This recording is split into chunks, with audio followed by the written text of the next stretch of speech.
امروز یادآور سالها پیشه که چشماتو اولین بار باز میکردی. گوشات پر از زار زدن هاست، چشمات پر از نور، تو به دنیامون پاک گذاشتی. تولدت مبارک باشه هرچند تاریک و سرده.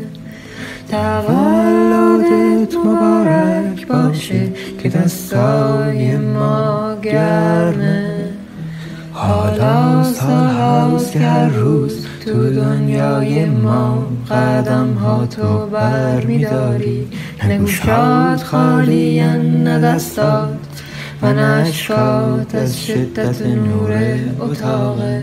تولدت مبارک باشه هرچند امروز دلگیره. تولدت مبارک باشه که لبخندای ما گرمه.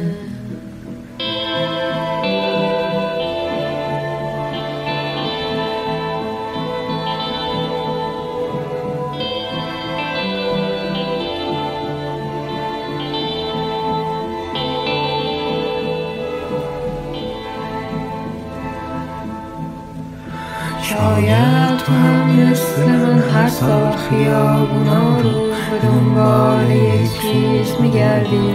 شاید تو هم مثل من سالهای ساله که رفتی و اونو یک روز جا گذاشتی.